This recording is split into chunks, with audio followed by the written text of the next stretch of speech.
भारत की आजादी की लड़ाई कई लोगों ने मिलकर लड़ी, लेकिन हम कुछ प्रमुख नेताओं और क्रांतिकारियों के बारे में ही जानते हैं। उनके अलावा भी बहुत से ऐसे सेनानी थे जिन्होंने देश की आजादी के सपने को सच बनाने के लिए अपनी जान की बाजी लगा दी। उनमें से कई देश की आजादी का सुनहरा पल देखने के लिए जिंदा भी नहीं रहे। 111 साल पहले एक नौजवान क्रांतिकारी ने देश के लिए बलिदान दिया था। आइए जानते हैं उस क्रांतिकारी के बारे में। नमस्कार, आप सभी देख रहे हैं newsnumber.com। आपके साथ मैं हूं नीतू वॉर्केला।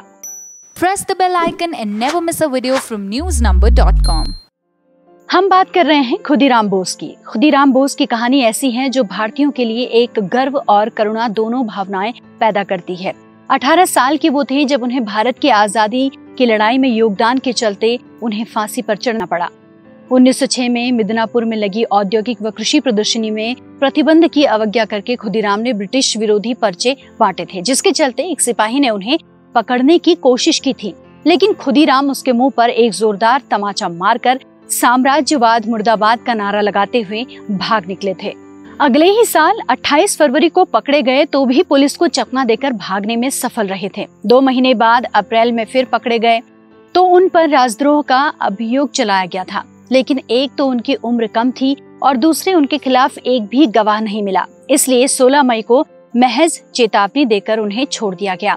इसके बाद 6 दिसंबर 1907 को खुदीराम ने दल के ऑपरेशंस के तहत नारायणगढ़ रेलवे स्टेशन के पास बंगाल के गवर्नर की विशेष ट्रेन और 1908 में अंग्रेज अधिकारियों पर जो हमला था वो खुलकर किया, यानी उनके ऊपर फुलर पर बम फेंक दिए।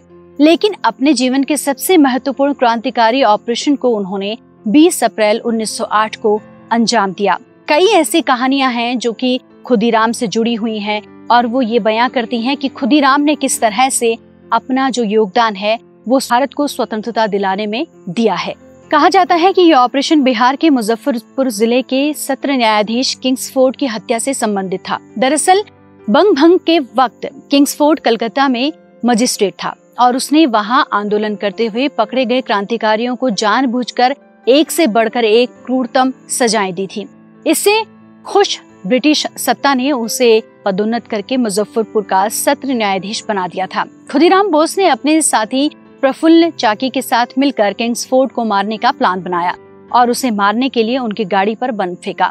लेकिन जिस गाड़ी पर उन्होंने बम फेंका उसमें बैरिस्टर प्रिंगले कैनेडी की पत्नी और बेटी थे। दरअसल किसी काम से किंग्सफोर्ड रुक गए थे और गाड़ी में नहीं बैठे। दोनों क्रांतिकारी मुजफ्फरपुर पहुंचकर एक धर्मशाला में 8 दिन रहे। इस दौरान उन्होंने किंग्सफोर्ड की दिनचर्या और गतिविधियों पर पूरी तरह से नजर रखी। उनके बंगले के पास ही क्लब था। अंग्रेजी अधिकारी और उनके परिवार के लोग शाम को वहां जाते थे। 30 अप्रैल 1908 की शाम किंग्सफोर्ड और उसकी पत्नी क्लब में पहुंचे। रात के 8:30 बजे मिसेस कैनेडी और उसकी बेटी अपनी बग्गी में बैठकर क्लब से घर की ओर जा रहे थे। खुदीराम बोस और उनके साथी ने किंग्सफोर्ड की बग्गी समझकर उस पर बम फेंका, जिससे उसमें सवार माँ बेटी की मौत हो गई। वो दोनों ये सोचकर भाग निकले कि किंग्सफोर्ड मारा गया है। पुलिस से बचने के लिए दोनों ने अलग अलग राह पकड़ी।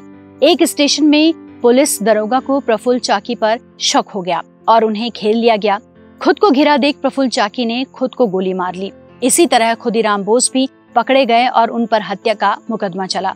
उन्होंने अपने बयान में स्वीकार किया कि उन्होंने तो किंग्सफोर्ड को मारने का प्रयास किया था, लेकिन इस बात पर बहुत अफसोस है कि निर्दोष मिसेस कैनेडी और उनकी बेटी गलती से मारे गए। ये मुकदमा केवल 5 दिन तक चला, जिसके बाद 11 अगस्त 1908 को खुदीराम बोस को फांसी दे दी गई।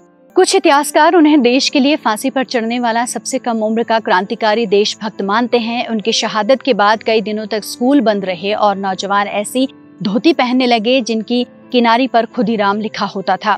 फांसी के बाद खुदीराम बोस इतने लोकप्रिय हो गए कि बंगाल के जुलाहे एक खास किस्म की धोती बुनने लगे जिसकी किनारी पर खुदीराम लिखा होता था। तो आज के लिए बस इतना ही। आप देखते रहिए newsnumber.com।